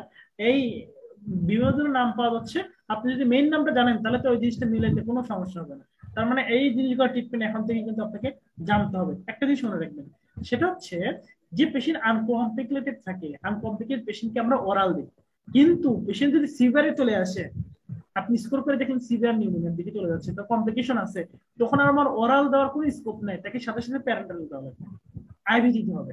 এটা একটু মাথায় রাখতে হবে, হ্যাঁ, এটা একটু মাথায় রাখতে হবে। আচ্ছা, indication of the refer of the ITU, এটা আপনাদের জন্য ইম্পর্টেন্ট না? এই দেখেন কনসিডারেশন, দেখছেন এই যে কনসিডারেশন, সুন্দর একটা কনসিডারেশন দেখা যাচ্ছে, এই যে কনসিডারেশন। এই আমরা আমরা কি একটু মিট করব, একটু মিট করি, হ্যাঁ। আচ্ছা, থ্যাংক ইউ। আচ্ছা, তার মানে এই জিনিসগুলো কিন্তু নিউমেরিক যেগুলো আপনাদের জন্য বক্সটা ইম্পর্টেন্ট। দেখেন আমি একটা আমাদের বারবার বলি, সেটা হচ্ছে আপনি এখন ক্লাসে যাচ্ছেন, অনেকে গাইড করতেছেন না, সবাইকে গাইড করবে। কথা হচ্ছে এই গাইডে কি আছে জানেন, গাইডে এইগুলাই তুলে দেওয়া আছে, এই জিনিসগুলোই তুলে দেওয়া আছে, গাইডে এইটাই তুলে দেওয়া আছে। আপনি গাইডটা খুলেন, সমস্যা নাই, আপনি গাইডটা খোলার পরে তারপর আপনি দেখলেন যে এটা ডেভিডসন আছে, আপনি তো ডেভিডসন পড়ছেন, তাহলে ডেভিডসন পরে ডেভিডসনটাকে মুখস্থ করেন, গাইডটা মুখস্থ না করে ডেভিডসন যা যা আছে ডেভিডসন গুলো পড়েন, যেগুলো ডেভিডসনে নাই, যে কোশ্চেন গুলো ডেভিডসনে সাধারণ না, তো ওইটা গাইড করেন, তাই না? এর জন্য বলতেছি যে মেইন বইটা কিন্তু সাথে রাখবেন, সব মেইন বইয়ে দেওয়া আছে। আচ্ছা, তার মানে এই জিনিসগুলো একটু মাথায় রাখবেন, এগুলো যেহেতু আসে খুব ইম্পর্টেন্ট। এই যে ফিজিওথেরাপি যদি ইনফিউশন হয়, কমপ্লিকেশন কোথায়, কমপ্লিকেশনটা পরীক্ষায় ধরে। এই যে কমপ্লিকেশন আপনার একটা পেশেন্ট নিউমোনিয়া আসছে, খুব মজার জিনিস, আমি এরকম একটা পেশেন্ট আমাদের কাছে ছিল, মানে পেডিয়াট্রিক্স বাচ্চা পেশেন্ট, পেশেন্টের কি হয়েছে জানেন, তার নিউমোনিয়া ছিল, তার এই 10 বা 9 বছরের বাচ্চা, কিন্তু তার নিউমোনিয়ার সাথে তার ডিপ ভেইন থ্রম্বোসিস ছিল। ডিপ ভেইন থ্রম্বোসিস মানে বুঝতেছেন তো, মানে ভেনাস থ্রম্বোসিস আর কি। পরবর্তীতে এখানে দেখলাম যে এখানে ডিপ ভেইন থ্রম্বোসিস এর পেশেন্ট। তার মানে কি ইম্পর্টেন্ট, মানে নিউমোনিয়ার একটা পেশেন্ট দেখা যাচ্ছে রেনাল ফেলিওর হইতেই পারে, এটা কমপ্লিকেশন হিসেবে নিউমোনিয়া থেকে হতে পারে, কারণ নিউমোনিয়া বললাম না, নিউমোনিয়া কিন্তু খুব মারাত্মক, এর যে ইনফেকশনটা ছড়ায় যেতে পারে, ঠিক আছে, এই ছড়ায় যেতে পারে সারা ব্লাডে, সেপসিস হতে পারে, তখন সবকিছু ম্যানিফেস্টেশন, মেনিনজাইটিস, এনকেফালাইটিস, মাইগ্রেন সবকিছু ধরতে পারে। আচ্ছা, এরপরে হসপিটাল অ্যাকর্ড নিউমোনিয়া, জাস্ট সংজ্ঞাটা পড়বেন কাকে বলে, হ্যাঁ, হসপিটাল অ্যাকর্ড নিউমোনিয়া যে কতদিনের ভিতরে থাকলে নিউমোনিয়া হলে কি বলবো, এটা জাস্ট সংজ্ঞা দেয়া আছে, এটা থেকে স্যার খুব বেশি ধরেন। ডিসচার্জ ফলো আপ, এই জিনিসটা আপনাদের ওই পোস্ট গ্রাজুয়েশনে আসে, আপনাদের জন্য না। সাপোর্টিভ নিউমোনিয়া বা লাং অ্যাবসেস, আচ্ছা, এই সাপোর্টিভ লাং অ্যাবসেস এর ক্ষেত্রে একটা জিনিস মাথায় রাখবেন, সেটা হচ্ছে এই যে সাপোর্টিভ নিউমোনিয়া দেয়া আছে, সাপোর্টিভ নিউমোনিয়া যেটা বললাম নামই হচ্ছে সাপোর্টিভ, মানে তার তো নিউমোনিয়া আছেই, কিন্তু যে কনসিডারেশনে আছে সেখানে তার পাশে পাস দিয়ে ভর্তি, পাস মানে বুঝতেছেন তো, পাস মানে পুরো পাস মানে বন্ধ, দুর্গন্ধ, যে পেশেন্টের হ্যালাইটিস হয়, এবং সবচেয়ে বড় কথা হচ্ছে এর severe pleuritic type of chest pain হয়, এবং সবচেয়ে বড় কথা এর কাফ যখন বের করবে পাশে এত দুর্গন্ধ আপনি দেখে বুঝতে পারবেন, এবং তার নর্মাল যে ফিচার, তার ওয়েট লস, পাইরেক্সিয়া, এবং এই লাং অ্যাবসেস এর পেশেন্ট গুলা, সাপোর্টিভ নিউমোনিয়া পেশেন্ট খুব দ্রুত ক্লাবিং করে। একটা নিউমোনিয়া পেশেন্ট আপনি দেখলেন আজকে ফলো আপ দিলেন, 4-5 দিন পরে দেখলেন তার মুখে দুর্গন্ধ, এবং সাথে সাথে আপনি আঙ্গুলটা দেখলেন কি ক্লাবিং, তখন আর আপনি বুঝতে বাকি থাকবেন আচ্ছা এটা লাং অ্যাবসেসের দিকে চলে গেছে। তখন কিন্তু আপনাকে কুইকলি দেখতে হবে, মেজার করতে হবে। এবং সবচেয়ে বড় কথা হচ্ছে এই পেশেন্টকে কনসলিডেশন আর থাকে না, ওই সময় পাস হয় তখন কিন্তু ক্যাভিটেশনের ফিচার গুলো থাকে, ক্যাভিটেশন ফিচার থাকে। মানে ওই একটা নিউমোনিয়ারি পেশেন্ট, এই নিউমোনিয়া পেশেন্টটা কি হয়ে গেল, তখন আলটিমেটলি সাপারেশন মানে পাস টাস হয়ে তখন একটা লাং অ্যাবসেস তৈরি করে। লাং অ্যাবসেস কি মানে, লাং অ্যাবসেস মানে হচ্ছে পাস হয়ে গেছে, ওই যে বললাম অ্যালভুলাই, অ্যালভুলাইতে রেয়ারটের কিছু নাই, ওখানে গেলে পাস, ঠিক আছে, ওখানে গেলে পাস আছে। তাহলে এই পেশেন্ট গুলো ক্লিনিক্যাল সাইন কি কি পাবেন, সিমটম কি কি পাবেন, এই জিনিসগুলো একটু দেখবেন, মাথায় রাখবেন। আর এই পেশেন্টের রেডিওলজি দেখলে বুঝবেন, এই অ্যাসপিরেশন নিউমোনিয়া মাথায় রাখবেন। অ্যাসপিরেশন নিউমোনিয়া আমরা বলি কি জানেন, লাং অ্যাবসেস এর পেশেন্ট গুলা, তার মানে দেখেন নিউমোনিয়াতে কিন্তু ক্লাবিং ছিল না, তার এই লাং অ্যাবসেস কি হলো, ক্লাবিং ছিল, ক্লাবিং হলো। তার নিউমোনিয়াতে কিন্তু ওই হ্যালিটোসিস ছিল না, কিন্তু আমার এই পেশেন্টের কি হলো, হ্যালিটোসিস চলে আসলো। নিউমোনিয়া পেশেন্ট কিন্তু ওখানে প্লেটিক চেস্ট পেইন ছিল, ওয়েট লস ছিল, কিন্তু এই পরের মার্ক ছিল না। কিন্তু লাং অ্যাবসেসে কিন্তু এটা সিভিয়ারলি এই ধরনের ওয়েট লস, তারপর হচ্ছে তার প্লেটিক চেস্ট পেইন এইগুলো থাকে। এই পেশেন্টকে কিন্তু মাথায় রাখবেন, যখন পাস আসে এই পেশেন্ট গুলো কিন্তু অ্যানারোবিক দিতে হয়, অ্যানারোবিক কাভারেজ দিতে হয়। অ্যানারোবিক কি, মেট্রোনিডাজল, আপনারা জানেন অ্যারোবিক আছে, অ্যানারোবিক আছে। আমরা একটু এখানে ছোট করে লিখে রাখি, AGM, AGM, এতে অ্যাম্পিসিলিন, জিতে জেন্টামাইসিন, এমতে মেট্রোনিডাজল। মানে আমরা এই কাভারেজটা দেই সাধারণত, এবং সার্ভার দিয়ে আসতেছে, ঠিক আছে, AGM, ঠিক আছে, অ্যাম্পিসিলিন, জেন্টামাইসিন আর মেট্রোনিডাজল। দেখেন তাহলে আমি মেট্রোনিডাজল দিচ্ছি, ঠিক আছে। আর এখানে যে কোনো অ্যাবসেস এর ক্ষেত্রে দেখবেন ট্রিটমেন্টটা বেশি হয়। আপনি দেখবেন ওই নরমাল যে নিউমোনিয়া ছিল ওখানে 7 দিন 14 দিন দিচ্ছে, আর এইসব নিউমোনিয়াতে যখন এই 5 চলে আসে তার ক্ষেত্রে 4 থেকে 6 সপ্তাহ দিতে হয়। এবং 4 থেকে 6 সপ্তাহ দেওয়ার ভিতরে দেখবেন প্রথম 2 সপ্তাহ দিতে হয় প্যারান্টাল, তারপরে অর্থাৎ আইভি দিতে হয়, তারপরে এগুলো দেখবেন চলে যাবে কোথায়, চলে যাবে হচ্ছে টোটাল ওরালে, ঠিক আছে। তার মানে লম্বা একটা শিডিউল অনুসারে থাকে, আচ্ছা লম্বা একটা শিডিউল অনুসারে তাকে অ্যান্টিবায়োটিক কভারেজটা দিতে হয়। এরপরে আসে, এরপরে এরপরে কি আছে, ইমিউনোকম্প্রোমাইজ পেশেন্ট। ইমিউনোকম্প্রোমাইজ পেশেন্ট ওই নিউমোসিস্টিস জিরোভিসি, এটা ছোটবেলা থেকে পড়ে এসেছেন, অ্যানাটমি সরি মাইক্রোবায়োলজিতে পড়ে আসছে, তাই না? আচ্ছা এইচআইভি তে পড়ে আসেন, এইচআইভি পেশেন্টের এটা যে বেশি হয় নিউমোসিস্টিস জিরোভিসি, আর এর বেশি কিছু কমপ্লিকেশন আসে না। তার মানে এটা আমাদের নিউমোনিয়া। নিউমোনিয়া জিনিসটা কনসলিডেশন থাকবে, তাই না? এখন নিউমোনিয়ার সাথে সাথে দেখেন কত ইম্পর্টেন্ট একটা টপিক আছে, টিবি। টিবি কি, টিবি হচ্ছে আমাদের প্রতিবেশী, নেইবার, অর্থাৎ আপনার মানে পাশাপাশি টিবি আছে, এটা আপনি জানেন না। ইভেন আপনার হয়তো লাংসেও টিবি আছে, কিন্তু আপনি জানেন না। আপনি ইমিউনোকম্প্রোমেন্ট প্রত্যেকদিন দুধ, মাংস, কলা, ডিম খান, আপনাকে সে কাবু করতে পারতেছে না। যখনই আপনি ইমিউনোকম্প্রোমেন্ট হবেন তখনই টিউবারকুলোসিস অ্যাটাক করবে। আমাদের দেশটা টিবিতে এন্ডেমিক, এটা হচ্ছে আমাদের বডি গিফটেড একটা সুন্দর একটা জিনিস, ঠিক আছে। টিবি, আর টিবি জিনিসটা কিন্তু আপনাকে পড়তে হবে। নিউমোনিয়া যেমন ইম্পর্টেন্ট, টিবি দেখেন নিউমোনিয়ার জিনিসটা ছিল একটা অ্যাকুট প্রেজেন্টেশন, সে পেশেন্ট যে প্রেজেন্টেশনটা বুঝে সেগুলো। টিবিতে কিন্তু তা না, টিবি হচ্ছে ক্রনিক, সে অনেক দিন ধরে তার সমস্যা, 1 মাস ধরে তার জ্বর। এবং টিবির কয়েকটা জিনিস আপনাকে মাথায় রাখতে হবে, এই জিনিসগুলো আপনি সাজাবেন কি কি। 1 নাম্বার সেটা হচ্ছে low grade fever, evening raiser temperature, খুব কমন একটা জিনিস। 2 নাম্বার জিনিস হচ্ছে পেশেন্টের কি থাকবে, ক্রনিক কাফ উইথ হেমোটাইসিস, ঠিক আছে। আচ্ছা তার মানে লো গ্রেড ফিভারের সাথে আলটিমেটলি কাফ উইথ কি থাকতে পারে, হেমোটাইসিস থাকতে পারে। আরেকটা টিবির জন্য ইম্পর্টেন্ট হিস্ট্রি, সেটা হচ্ছে পেশেন্টের একটা এক্সপোজারের হিস্ট্রি থাকে। এক্সপোজার কি, তার হয়তো চাচার টিবি ছিল, তার হয়তো মামার টিবি ছিল, এই জিনিসগুলো হিস্ট্রি আপনাকে থাকতে পারে, এই সাধারণত হিস্ট্রিতে যেটা থাকে। আর লো গ্রেড ফিভার কথা বললাম, ও আরেকটা জিনিস সেটা হচ্ছে নাইট সোয়েট, খুব ইম্পর্টেন্ট। নাইট সোয়েট দেখবেন টিবি পেশেন্ট গুলো রাত্রে ঘামে, ঠিক আছে, এবং এটা খুব ইম্পর্টেন্ট একটা হিস্ট্রি, যে যখন নাইট সোয়েট হয় তার মানে ইট ইন্ডিকেটস টিউবারকুলোসিস, একটু মাথায় রাখতে হবে, ঠিক আছে। আচ্ছা চলেন আমরা প্যাথোলজিতে, আমরা প্যাথোলজি। স্যার নাইট সোয়েট কেন হয়? নাইট সোয়েট কেন হয় এটা তো আসলে মেকানিজম আমার খেয়াল নাই। নাইট সোয়েট হচ্ছে ওখানে কি যেন সাইটোকাইন রিলিজ হয় রাত্রে, তাদেরকে মারার জন্য কি যেন সাইটোকাইন রিলিজ হয় আর কি, সে তার জন্য আর কি নাইট সোয়েট হয়। এটা আপনি গুগলে সার্চ দিলেই পাবেন, কিন্তু আসলে এখন এক্সপ্লেনেশনটা আমার মনে নেই। কিন্তু মনে রাখবেন এটা আমাদের স্যার বলতো যে নাইট সোয়েট এইটা খুব important characteristic of the TB. তার ফিভার নাই কিন্তু তার নাইট সোয়েট আছে, তার কাফ আছে, তার ওয়েট লস আছে, তার মানে এটা মাথায় রাখতে হবে এটা টিবি। আর পেশেন্টে কিন্তু ওয়েট লস থাকে, হ্যাঁ পেশেন্টের ওয়েট লস থাকে। নাইট সুইটের জি স্যার। মিটা আমার কাছে মনে নেই, আপনি একটু গুগলে দেখে নেবেন, দেখার পর একটু আমাকে জানাবেন আর কি। হ্যাঁ, আমার এই জিনিসটা খেয়াল নেই।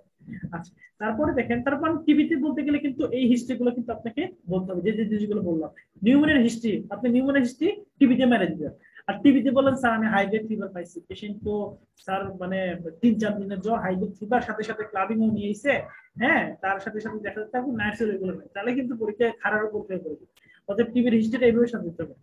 টিবি আপনারা জানেন যে আমার টিবিটা দুই ধরনের হয়। টিবি এমন একটা জিনিস, এই জিনিসটা মানা রাখবেন। টিবি ইটসেলফ, এটা আমাদের রেজন স্যার বলতো, রেজন স্যার বলতো যে টিউবারকুলোসিস সে একমাত্র ট্রু প্রেগন্যান্সি ছাড়া সব করতে পারে। বুঝতে পারছেন, মানে একমাত্র একটা পেশেন্টের ট্রু প্রেগন্যান্সি করবে, আদারওয়াইজ সে সব মানে সে ফলস প্রেগন্যান্সি করতে পারে, সিরো প্রেগন্যান্সি। মানে সে অ্যাসাইটিস নিয়ে গেছে, একটা ফিমেল পেশেন্ট হয়তো বা তার অ্যাসাইটিস হয়েছে, ঠিক আছে, সে হয়তো বা মনে করতেছে সে সন্তান সম্ভব, আসলে তার টিবি বসে আছে। মানে tuberculosis can effect all the organs of our body. যদিও thyroid gland, skeletal muscle, cardiac মাসলকে বলা হয়, এগুলোতে লেস হয়, তাও কোনোটা যে হয় না এরকম না। মানে টিউবারকুলোসিস আপনার সব জিনিসে অ্যাডাপ্ট করতে পারে। আমরা সাধারণত সাধারণত টিউবারকুলোসিস এর প্রথম বসবাস হচ্ছে লাংসে, এর জন্য আমরা একে বলি পালমোনারি টিউবারকুলোসিস। যখন এটা লাংস বাদ দিয়ে অন্য জায়গায় হয়, বোনসে হয়, যখন লিম্ফ নোডে হয়, মেনিনজিসে, তখন বলি এক্সট্রা পালমোনারি টিউবারকুলোসিস। ঠিক আছে। আচ্ছা, এখন টিউবারকুলোসিস এর জিনিসটা বললাম, মাইক্রোব্যাকটেরিয়াম টিউবারকুলোসিস আর মাইক্রোব্যাকটেরিয়াম বোভিস। মাইক্রোব্যাকটেরিয়াম বোভিস যেটা আছে, মাইক্রোব্যাকটেরিয়াম বোভিস সেটা মিল্ক দিয়ে হয়, এটা আপনারা জানেন। আর টিউবারকুলোসিস যেটা, সেটা ড্রপলেট ইনফেকশন দিয়ে হয়।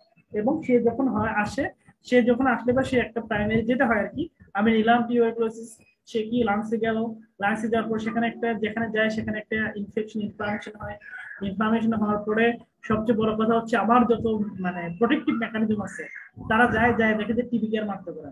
হ্যাঁ, মাইক্রোবিয়াল টিউবারকুলোসিস খুবই দুষ্ট। তার একটা ফ্যাক্টর আছে, কট ফ্যাক্টর। সে কট ফ্যাক্টরটা কি করে, টিউবারকুলোসিসকে বাঁচায়, সে বাঁচায়। তখন যাই প্রাইমারি যে একটা লাংস ইনফেকশন হয় তাকে বলে গোন ফোকাস।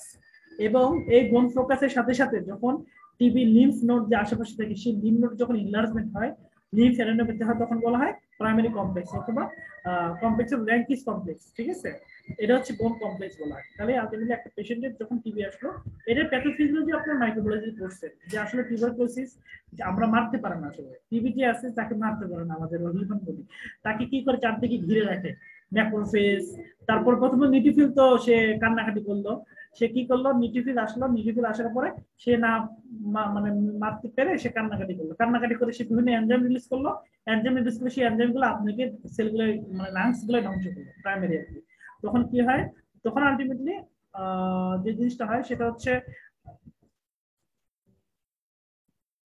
আচ্ছা, তখন কি হয়, তখন আলটিমেটলি ওই যে প্রাইমারি যে সাইটটা তাকে বলে গোন ফোকাস। যখন লিম্ফ নোড ইনভলভমেন্ট হয় তখন গোন কমপ্লেক্স। ঠিক আছে, প্রাইমারি কমপ্লেক্স অফ র্যাঙ্কি। তারপর কি করে, তারপর ওই কমপ্লেক্স অফ র্যাঙ্কি ও তখন লিম্ফ নোড দিয়ে, তখন আলটিমেটলি দেখা যায় কি বিভিন্ন মানে আলটিমেটলি আমাদের হিউম্যান বডিতে যে বসে থাকে, ঠিক আছে, বসে থাকে এবং সুযোগ খুঁজে। অনেকের ক্ষেত্রে ওই যে প্রাইমারি কমপ্লেক্সের কথা বললাম, ওটা ক্যালসিফাইড হয়েছে, ওটা ক্যালসিফাইড হয়েছে, তখন আর হয় না। এখন যেটা বললাম যে মারতে পারে না, তো মারতে না পারলে তখন কি করে, ওই চারদিকে যে সেলগুলো আছে, ম্যাক্রোফেজ, প্লাজমা সেল, লিম্ফোসাইট, এর একটা ব্যারিয়ার তৈরি করে। এই ব্যারিয়ারটাই হচ্ছে একটা গ্রানুল, এই ব্যারিয়ারটা হচ্ছে গ্রানুল। তাহলে আপনারা জানেন যে granuloma always is a features of chronic inflammation, not acute inflammation.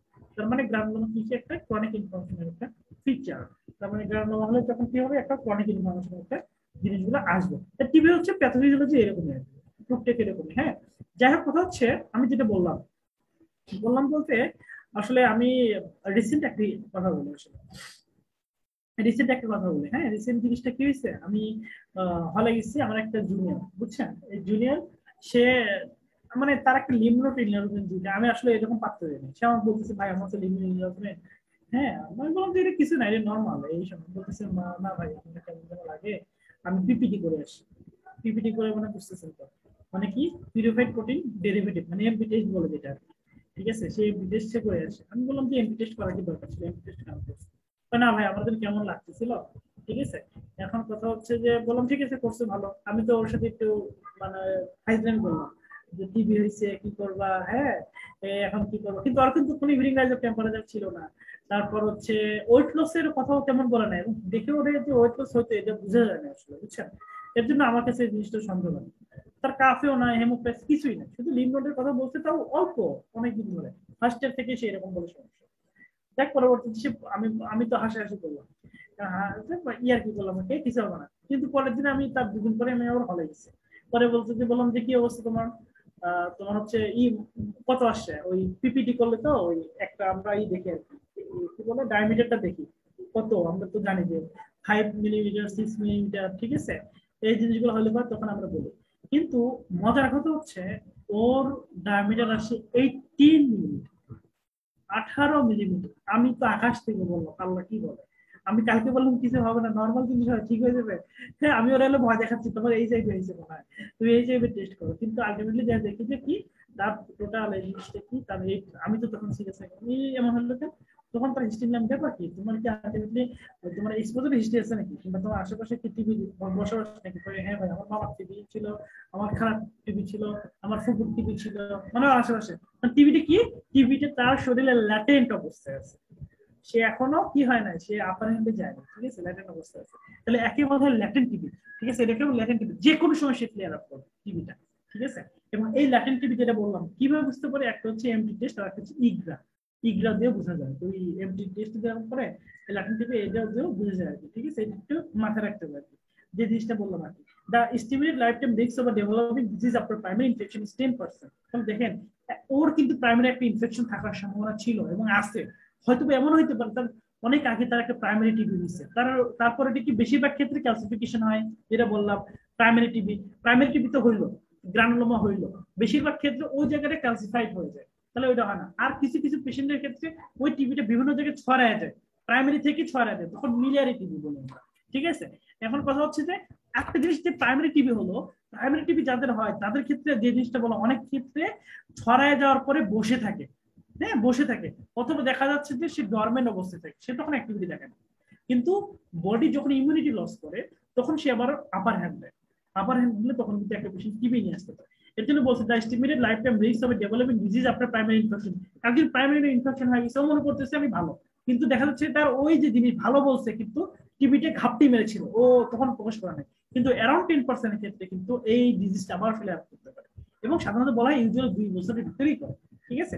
আচ্ছা যাই কথা হচ্ছে যেটা আমাদের দরকার সেটা হচ্ছে প্রাইমারি টিবি, যেটা বললাম প্রাইমারি টিবি কি এ বেটা জীবনেও আলটিমেটলি কি হয় নাই, আগে কখনোই সে টিবিতে এক্সপোজার হয় না, ঠিক আছে, সে ফার্স্ট টাইম টিবিতে এক্সপোজার হয়েছে, একে বলে প্রাইমারি পালমোনারি টিউবারকুলোসিস। আর একটা মিলিয়ারি টিবি কি, মিলিয়ারি টিবি হচ্ছে প্রাইমারি টিবি মানে যেটা বললাম সে কখনোই কিন্তু আগে যে টিবি মাইক্রোবায়োটিক টিউবারকুলোসিস এটা কিন্তু তার শরীরে কখনোই ঢুকে না, ফার্স্ট টাইম ঢুকছে, এটা হচ্ছে প্রাইমারি। মিলিয়ারি টিউবারকুলোসিস কি প্রথমে ঢুকলো, ঢুকার পরে মার কাট অবস্থা, মার দাঙ্গা অবস্থা, মানে ঢুকার পর বেশি শরীরে সব জায়গায় চলে গেছে, ছড়ায় গেছে। ইউজুয়ালি বলা হয় মোর দেন 2 অর্গান, মোস্ট প্রবাবলি আমার যতটুকু খেয়াল করলে স্যারের কাছে শুনছিলাম সেটা হচ্ছে মোর দেন 2 অর্গান, অর্থাৎ মোর দেন 2 অর্গান যখন টিবিতে ইনভলভ হয় তখন মিলিয়ারি টিউবারকুলোসিস, মানে সে ব্লাডের মাধ্যমে শরীরে মেনিনজেস, লিম্ফ নোড, পেরিটোনিয়াম সব জায়গায় সে ছড়ায় ফেলছে, একেবারে মিলিয়ারি টিউবারকুলোসিস। এবং আপনারা জানেন মিলিয়ারি টিউবারকুলোসিস যখন হয় তখন কিন্তু লাংসে আলটিমেটলি যে লাংসে কি পিকচার আছে নাই মনে হয়, এই যে মিলিয়ারি টিউবারকুলোসিস পাইছে, মিলিয়ারি টিউবারকুলোসিস যে এরকম লাংসের অবস্থা হয়, ছোট ছোট ছোট ছোট ছোট ছোট দানার মতো, ছোট দানার মতো থাকে, একে মিলেট সিড লাইক বলে। হ্যাঁ, তো মিলিয়ারি টিউবারকুলোসিস হলে কিন্তু লাংস এরকম হয়, তো একে বলে মিলিয়ারি টিউবারকুলোসিস। মিলিয়ারি টিউবারকুলোসিস একটু খারাপ অনেক খারাপ। আচ্ছা আরেকটা কি আছে, আরেকটা হচ্ছে পোস্ট প্রাইমারি, যেকে আমরা বললাম সেকেন্ডারি, আগে বলতাম সেকেন্ডারি টিবি, এখন কিন্তু আর এই সেকেন্ডারি টিবি বলা, এখন এই সেকেন্ডারি টিবিকে বলে পোস্ট প্রাইমারি। পোস্ট প্রাইমারি মানে কি, ওই প্রাইমারি টিউবারকুলোসিস হইছে, প্রাইমারি টিউবারকুলোসিস হওয়ার ফলে তার পরবর্তীতে একবার প্রাইমারি টিউবারকুলোসিস হয়েছে, এখন টিউবারকুলোসিস হওয়ার ফলে দুইটা হইতে পারে, একটা হচ্ছে তার ওই যে ডরমেন্ট অবস্থায় ছিল, ডরমেন্ট অবস্থা মানে বুঝতেছেন তো, ডরমেন্ট অবস্থা মানে হচ্ছে কি, মানে সে হচ্ছে আলটিমেটলি সে লুকায়িত ছিল, বডির ইমিউনিটি নষ্ট হয়ে গেছে, সে তখন আবার টিবি করছে, একে বলা পোস্ট প্রাইমারি। আরেকটা কি হইতে পারে, আরেকটা না, ওই একবার টিবি হয়েছে, টিবি হওয়ার ফলে মোটামুটি তার শরীরে একটা ইমিউনিটি আসে, কিন্তু পরবর্তীতে আবার টিবি হয়েছে, একও বলা হয় পোস্ট প্রাইমারি। মানে দুই ভাবে, একটা হচ্ছে রিঅ্যাক্টিভেশনের মাধ্যমে হতে পারে, আর একটা হতে পারে রিইনফেকশন। রিঅ্যাক্টিভেশন কি, বডিতে ছিল সে অ্যাক্টিভ হয়েছে, আর রিইনফেকশন কি টোটাল নতুন ভাবে তার টিবি হয়েছে, কিন্তু যদিও সে তার আগে একবার টিবি ছিল, একে বলা হয় পোস্ট প্রাইমারি টিবি। আচ্ছা এখন কথা হচ্ছে যে এই টিবির যে জিনিসগুলো বললাম ক্লিনিক্যাল ফিচার, কোনটা প্রাইমারি, মিলিয়ারি, পোস্ট প্রাইমারি, হ্যাঁ এই জিনিসগুলো একটু মাথায় রাখবে। আর কাদের বেশি হবে, যাদের ইমিউনিটি কম কি, যারা স্টেরয়েড নেয়, যাদের ক্যান্সারের পেশেন্ট, ঠিক আছে, অনেক স্মোকিং আছে তাদের হবে, অনেক পেশেন্ট সিওপিডি আছে, এইচআইভি আছে তাদের হবে, তাদের ক্ষেত্রে আর হইতে পারে, তাহলে জিনিসটা ইম্পর্টেন্ট। আচ্ছা, ন্যাচারাল হিস্ট্রি অফ টিবি, মানে একটা টিবি হচ্ছে, একটা টিবির ক্ষেত্রে আলটিমেটলি জিনিসটা হচ্ছে দেখেন, এই যে ন্যাচারাল হিস্ট্রি মানে টিবি যখন হবে তখন কি কি হতে পারে। 1 নম্বর 3 থেকে 8 সপ্তাহের ক্ষেত্রে তার কি হতে পারে, প্রাইমারি কমপ্লেক্স। 3 থেকে 6 মাসের ভিতরে কি হতে পারে, দেখেন মজার জিনিস, ফ্রম দ্য 3 ইয়ার্স তখন কিন্তু রিঅ্যাক্টিভেশন আর রিইনফেকশন হয়, আর অ্যারাউন্ড 8 ইয়ার্স রেনাল অ্যাক্টিভ, মানে 8 বছরে প্রথমে একবার টিবি হয়েছে, 8 বছরের মাথায় এমন হইতে পারে তার কি হতে পারে, রেনাল টিবি হইতে পারে। ঠিক আছে, এগুলো যদি আপনাদের জন্য ইম্পর্টেন্ট না, পরীক্ষায় সবচেয়ে বেশি আসে, মানে আমাদের এফসিবিএস পরীক্ষা হচ্ছে এটা, মানে প্রাইমারি টিবি, যেটার কথা প্রাইমারি টিবির কথা বললাম, যে প্রাইমারি টিবি হলে কি হয়, হ্যাঁ প্রাইমারি টিবি হলে কি জিনিসটা হয় দেখেন, এই জিনিসগুলো হয় আর কি, হাইপারসেন্সিটিভিটি টিবি, মানে একটা প্রাইমারি টিবি। দেখেন প্রাইমারি টিবি মেনিনজাইটিস করতে পারে, এখন আমাকে বলতে পারেন যে ভাই প্রাইমারি টিবি মেনিনজাইটিস কেন করতে পারে, যে আমি বললাম যে প্রাইমারি টিবি প্রথমে তো প্রাইমারি ছিল, সাথে সাথে ছড়াই গেছে, সে মেনিনজাইটিসে চলে গেছে, সেখানে ইনফরমেশন করছে মেনিনজাইটিস হচ্ছে, হ্যাঁ এরকম হতে পারে। ক্রিপ্টিক টিবি নামে একটা কথা আছে, খুব মজা, এই টার্মটা শুনে রাখেন। ক্রিপ্টিক টিবি কি, মনে করেন একটা 75 ইয়ার্স এর একটা লোক আপনার চেম্বারে আসলো, চেম্বার আসার পরে পেশেন্ট আপনাকে বলতেছে তারও লো গ্রেড ফিভার আছে, টেম্পারেচার আছে, তার ওয়েট লস আছে, সবকিছু আছে। আপনি কি করলেন, আপনি তার এমটি টেস্ট করলেন, এমটি টেস্ট মানে বুঝতেছেন তো, মানে মন্টাক্স টেস্ট করলেন, দেখলেন নেগেটিভ। তার চেস্ট এক্সরে করলেন, চেস্ট এক্সরে করে দেখলেন, চেস্ট এক্সরে তো টিবির কোনো ফাইন্ডিং নাই। আচ্ছা, কিন্তু পেশেন্টের কি আছে, পেশেন্টের ওয়েট লস আছে, পেশেন্টের আবার হেপাটাইটিস বি আছে, সবকিছু নরমাল, আবার এগুলো আছে, তখন আপনি ভাবতে পারেন এটা কি ক্রিপ্টিক টিবি। ক্রিপ্টিক টিবিতে দেখেন chest test normal, tuberculosis test normal, হ্যাঁ তার হচ্ছে প্যানসাইটোপেনিয়া থাকে, আপনার তো মাথা থাকবে আল্লাহ এটা কি কোনো ক্যান্সার, এটা অন্য কিছু নাকি, কিন্তু পেশেন্ট একটা জিনিস আপনাকে হিস্ট্রি দিবে, সেটা হচ্ছে তার কিন্তু লো গ্রেড ফিভার একটা থাকবে, হ্যাঁ লো গ্রেড ফিভার অর্থাৎ ইভিনিং রাইজ অফ টেম্পারেচার, এগুলো তার একটা হিস্ট্রি দিবে। আচ্ছা, তখন আপনি কি করবেন, তখন এই যে হেপাটাইটিস এগুলো হয়েছে, এই যে তার বোন মেরু, তখন কি করি আমরা জানেন, তখন আমরা বায়োপসি করি, হয় তার লিভার থেকে যদি হেপাটাইটিস পাই, অথবা বোন মেরু। এবং সবচেয়ে বড় কথা হচ্ছে যখন এইসব দিয়ে করি তখন আলটিমেটলি দেখা যায় কি, তখন আমরা বুঝতে পারি যে এটা মাইক্রোব্যাকটেরিয়াম টিউবারকুলোসিস দিয়ে হয়েছে। ঠিক আছে, মাইক্রোব্যাকটেরিয়াম টিউবারকুলোসিস দিয়ে হয়েছে। তার মানে এটা হচ্ছে আমরা ক্রিপ্টিক টিউব, তাহলে ক্রিপ্টিক মানে কি, ক্রিপ্টিক জিনিসটা হচ্ছে লুকায়িত।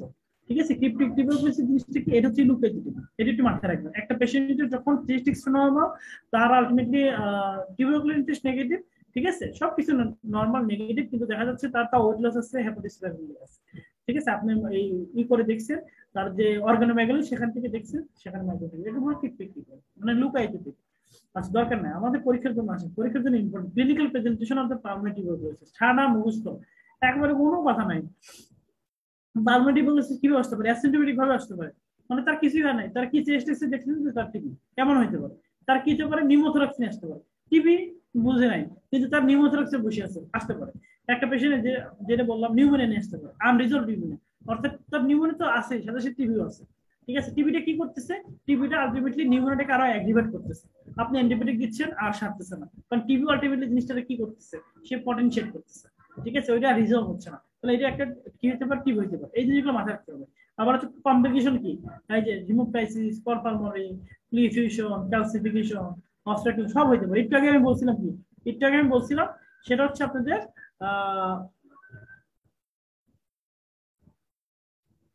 আচ্ছা, একটু আগে আপনাদের একটা জিনিস বলছিলাম, সেটা হচ্ছে ব্রঙ্কিয়াক্টিসিস। ব্রঙ্কিয়াক্টিসিসের ক্ষেত্রে কিন্তু আলটিমেটলি যে জিনিসটা বললাম সেটা একটা কজ ছিল কি, পালমোনারি টিউবারকুলোসিস। তার মানে টিউবারকুলোসিস কিন্তু আপনি সব করতে পারেন, তাই না, এটা একটু মাথায় রাখতে হবে। আচ্ছা, clinical features of the extra pulmonary, তার মানে এটা তো লাংসে, লাংসে কত কিছু হতে পারে, মিলেরিয়া শ্যাডলিং হলে কি হতে পারে, প্লুরিফিকেশনের কজ কি কি, আপনাদের প্লুরিফিকেশন থাকে মনে রাখবেন। টিবিতে কিন্তু আলটিমেটলি কনসলিডেশনের জিনিসের চেয়ে ইফিউশন থাকে বেশি।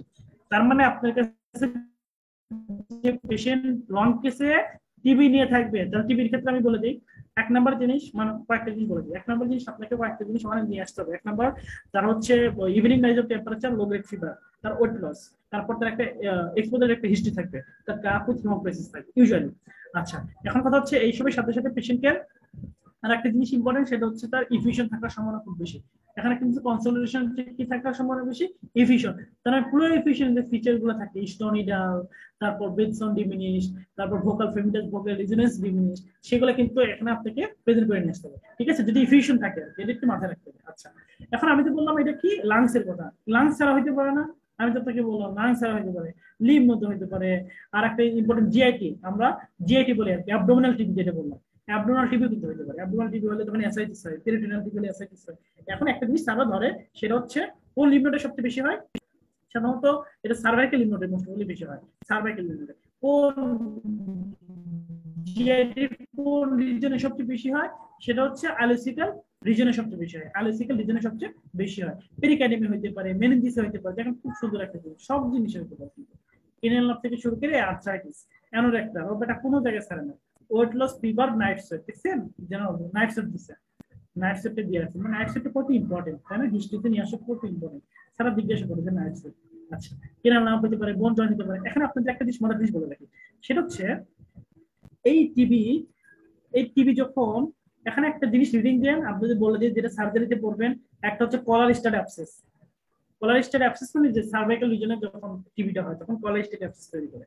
আর একটা জিনিস ইম্পর্টেন্ট, সেটা হচ্ছে এটাও সার্জারিতে পড়বেন, তো এখান থেকে জেনে রাখেন, সেটা হচ্ছে কি, সেটা আলটিমেটলি পড ডিজিজ। পড ডিজিজটা কি স্পাইনে হয়। পড ডিজিজটা কোথায় হয়, পড ডিজিজটা হয় হচ্ছে স্পাইনে। তাহলে স্পাইনে যখন হয় তখন তাকে হলো পড ডিজিজ। এবং এই স্পাইনের তো সব জায়গায় হয় না, তাই না? সব জায়গায় কি হয়, সব জায়গায় হয়। হয় কোথায় সবচেয়ে বেশি, সেটা হচ্ছে লোয়ার থরাসিক আর লাম্বার রিজিয়নে। লোয়ার থরাসিক আর লাম্বার রিজিয়নে। আচ্ছা, এর হচ্ছে সবচেয়ে বড় কথা কি, এই টিবি আমরা জানি কি, আমরা স্পাইনাল কর্ডে, স্পাইনাল যেটা আছে, আমরা স্পাইনাল কর্ডে কিন্তু প্রথমে স্পাইনাল কর্ড থাকে, তাই না? স্পাইনাল কর্ড, তারপর কি থাকে, ভার্টিব্রা থাকে।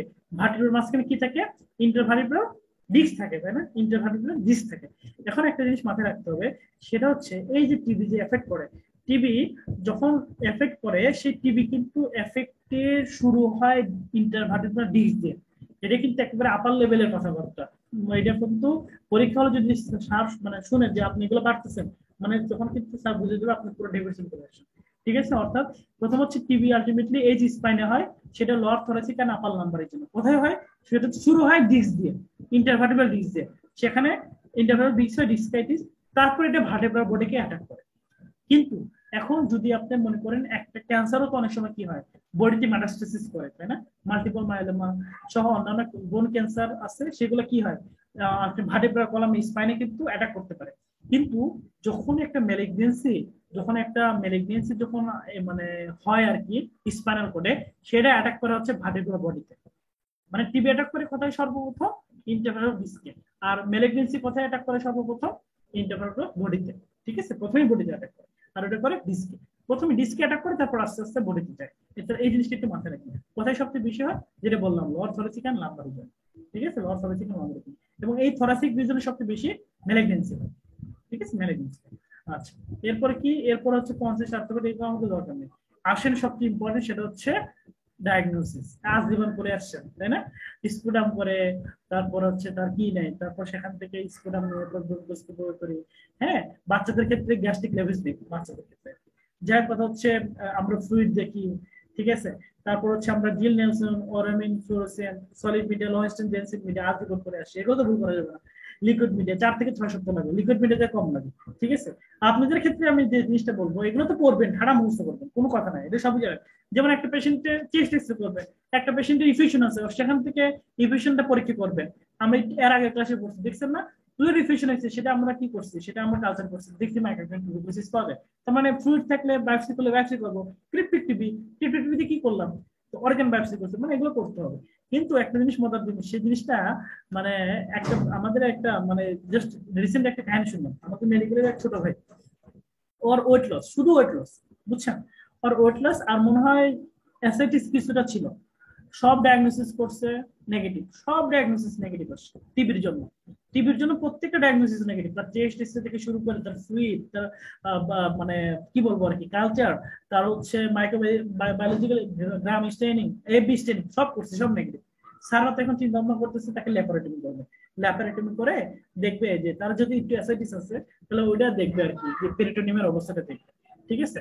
এখন কথা হচ্ছে যে বয়স তো কম, থার্ড ইয়ার ফোর্থ ইয়ার পরে মেডিকেল স্টুডেন্ট কি করবে, একের পর এক মেডিকেল বোর্ড তৈরি করতেছে, কি করবে? তখন স্যাররা বলতেছে আমরা একে একটা জিনিস করি, প্রোফাইলেকটিক অ্যান্টিটিউড ড্রাগ দিই। কারণ প্রোফাইলেকটিক অ্যান্টিটিউড ড্রাগস, এই অ্যান্টিটিউবার ড্রাগস যে দিচ্ছে এটা কিন্তু একটা ডায়াগনস্টিক হিসেবে। তাহলে দেখেন এখানে কিন্তু ডিভিশন দিয়ে রাখছে, ডিভিশনের সুন্দর হচ্ছে এটা, যেটা আপনি অন্য কোনো বই থেকে পাবেন না। ডায়াগনোসিস অফ দ্য টিউবারকুলোসিস দেখেন দিয়ে দিচ্ছে, response to empirical antitubercular drugs, just 5 থেকে 10 দিন দেখেন। ওর এরকম ওয়েট লস সবকিছু আছে, স্যারও তাই করছে, এইটাই করছে, এম্পিরিক্যাল অ্যান্টিটিউবারকুল ড্রাগস 10 দিন। মজার কথা হচ্ছে তার 1 সপ্তাহের ভিতরে তার যত সিমটম ছিল, হ্যাঁ মেলাইস, ওয়েট লস, সবকিছু দূর হয়ে গেছে, সবকিছু দূর, মানে তার কিন্তু কোনো, তার কোনো অন্য কোনো ই নাই, এটা কিন্তু সত্যি জ্ঞান, এটা কিন্তু বাংলাদেশের তোর অন্য কোনো তার টিভি পজিটিভ নেই। তার যখন এগুলো শুরু করছে তখন কিন্তু আলটিমেটলি কিছু সে র্যাপিডলি একটা ড্রামাটিক্যালি রেসপন্স, মানে এই যে অ্যান্টি টিউবারকুলার ড্রাগস, এটা আমরা দেখতাম যে স্যাররা যখন দেখতেছে যে এটি টিভি হতে পারে, যেটা আমাদের দেশে এন্ডেমিক, তখন স্যাররা কি করতে 5-7 দিন অ্যান্টি টিভি ডাক দিত। যদি দেখতে শুরুতেই তার মানে সিমটম রেসপন্স করতেছে না, অথবা তার অ্যান্টি টিভি ড্রাগসের জন্য হেপাটাইটিস হচ্ছে, তখন ওটা আবার উদ্ধার করে নিত টিভি না। কিন্তু যদি দেখতে যে না রেসপন্স করতেছে ভালো, তার মানে antitubercular itself is a diagnostic. হ্যাঁ, এটা ডায়াগনস্টিক, এটা একটু মাথায় রাখতে হবে, ঠিক আছে, একটু মাথায় রাখতে হবে।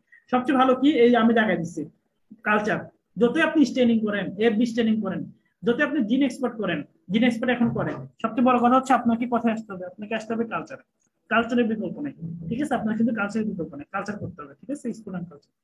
আচ্ছা, এরপর আসে ম্যানেজমেন্ট, আপনারা জানেন তাই না, যদিও ম্যানেজমেন্টে এখন কিছু চেঞ্জ হয়েছে, ম্যানেজমেন্ট এখন লেভোফ্লক্সাসিন ঢুকাইছে, আপনারা একটু দেখবেন, ঠিক আছে, লেভোফ্লক্সাসিন ঢুকাইছে, যাই হোক স্ট্যান্ডার্ড একটু লেভোফ্লক্সাসিন যে ঢুকাইছে নিউ রেজিমেন, এটা আপনি একটু গুগলে সার্চ দিলে পেয়ে যাবেন যে new regimen of the antitubercular drugs ICDDRB, যে মনে হয় পাবেন না, আইসিডিডিআরবি এটা তো মনে পাবেন, যাক এটা যদি পান এটা একটু দেখে নেবেন আর কি। হ্যাঁ, ওই নিউ রেজিমেন্ট একটু দেখে নেবেন, নিউ রেজিমেন্টটা আজকে আমি চাইছিলাম যে আপনাদের কি একটু নিয়ে দেখাতে, কিন্তু আমি এটা আমি কালেক্ট করতে পারি, ঠিক আছে, নিউ একটা রেজিমেন্ট, এটা তো আজীবনে পড়ে আসছেন 4 মাস 6 মাস, ঠিক আছে। আর হচ্ছে অ্যাডভার্স রিঅ্যাকশন, এটা আজীবনের জন্য ইম্পর্টেন্ট, এটা পোস্ট গ্রাজুয়েশনে আসে, আপনাকে ধরবে, আপনাকে বলবে কি জানেন, বলবে না আচ্ছা বাবা বলো তো, একটা পেশেন্ট তুমি ড্রাগ দিলা, তার হঠাৎ করে দেখা গেল রেট্রোভালভাল নিউরাইটিস, সে কিছু দেখতেছে না, কোন ড্রাগসের জন্য হয়েছে, ডাইজিথামভিটল। আবার বলবো যে হঠাৎ করে তার হেপাটাইটিস, কোন কোন ড্রাগসের জন্য হতে পারে এগুলো। এবার একটা জিনিস হঠাৎ করে গাউট হলো, কিসের জন্য হতে পারে, হাইপারটেনশন, প্যারাজিনাম, এগুলো ধরতে পারে। আচ্ছা, এখন আরেকটা জিনিস আপনাকে ধরতে পারে, সেটা হচ্ছে এখানে আমি টুকটাক দিছি আর কি সবই, একটা জিনিস মাথায় রাখবেন, এখানে সবকিছু ইম্পর্টেন্ট, যেগুলো দিছি মানে এগুলো আপনার একেবারে মানে মূল জিনিস যেগুলো জায়গায় দিচ্ছে আর কি, কিন্তু এগুলো তো আপনাকে পড়তেই হবে, আর এগুলো রিডিং দিতে পারেন। একটা জিনিস মজার জিনিস, সেটা হচ্ছে একটা পেশেন্ট যখন সাথে সাথে দেখা যাবে, একটা জিনিস মাথায় রাখবেন, যে মনে করেন একটা পেশেন্টের আপনি টিবি গ্রাফ শুরু করলেন, শুরু করার পরপরই তার জন্ডিস শুরু হয়ে গেল, শুরু করছেন, শুরু করার পরপরই জন্ডিস, তার মানে কিন্তু আপনাকে টিবি গ্রাফ উইথড্র করতে হবে, তাকে আর নতুন করে দেন, তখন আপনি কি করবেন?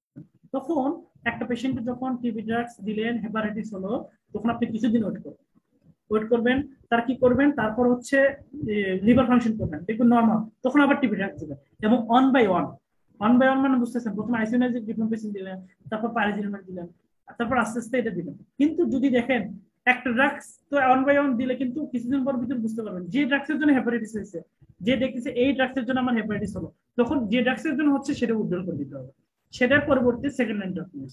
তার মানে একটা অ্যান্টিটিউবার ড্রাগ যখন আপনাকে দেখবেন একটা পেশেন্টের হেপাটাইটিস, এটা কন্টিনিউ করে তার লিভার ফেলিওর করা যাবে না, ঠিক আছে, তখন সাথে সাথে উইথড্রল করার পর তারপর কি, তারপর এই জিনিসটা করতে হবে। এবং টিবি ড্রাগ আজীবন মনে রাখবেন, সবচেয়ে কমন টিবি ড্রাগ, টিবি যখন হয় তখন কিন্তু এটা 6 মাস কোর্স থাকলে 6 মাসই খেতে হয়।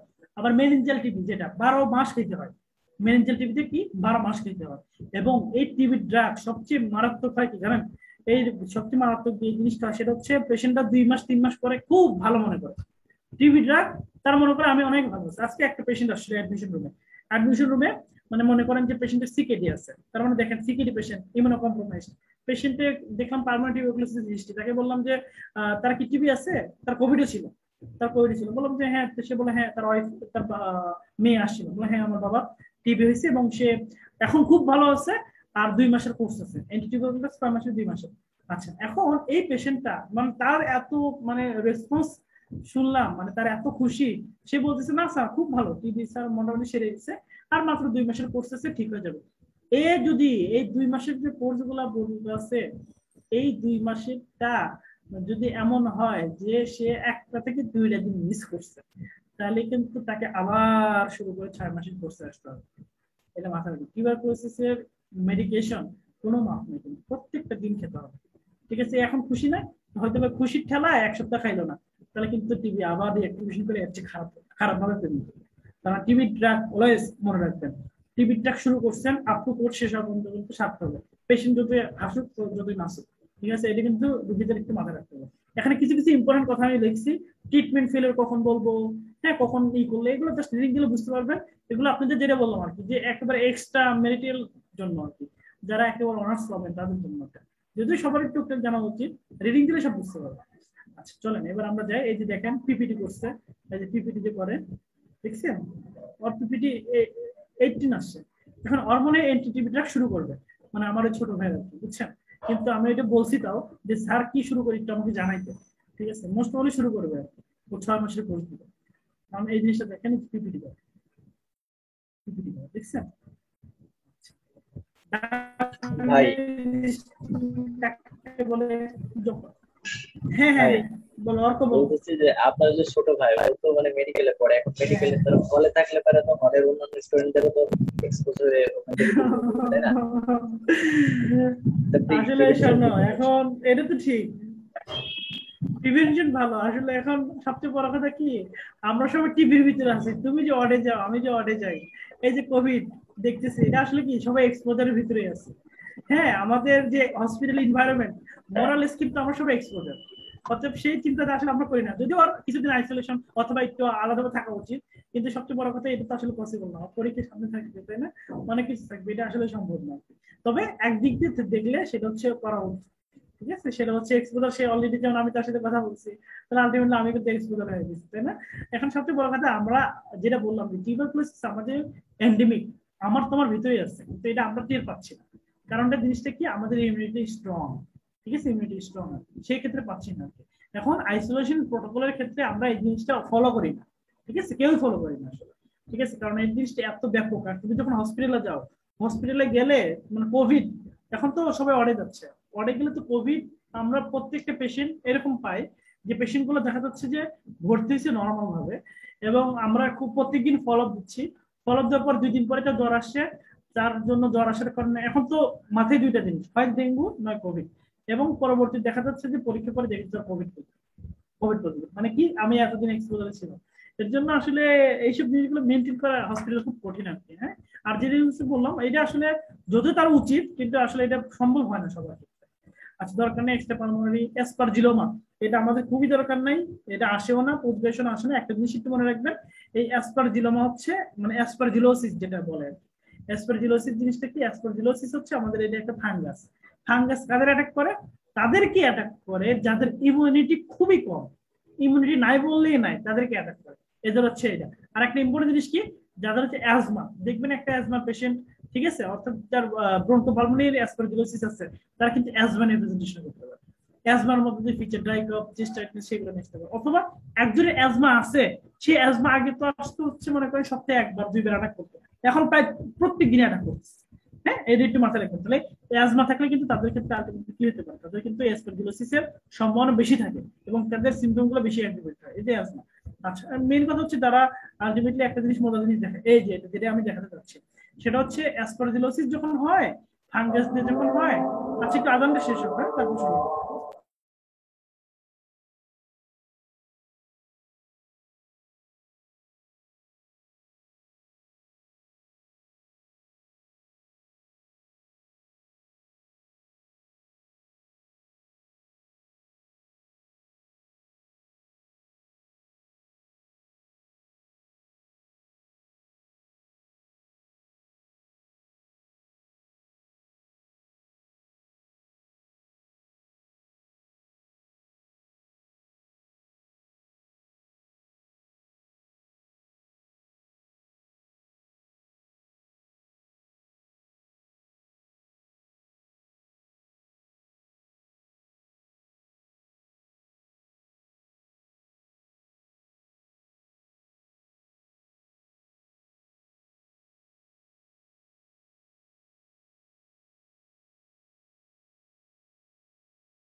আচ্ছা, তাহলে কি আজ অ্যাসপারজিলাসের যেটা বললাম সেটা হচ্ছে একটা জিনিস জেনে রাখেন, সেটা হচ্ছে ফাঙ্গাল বল হয়, বুঝছেন?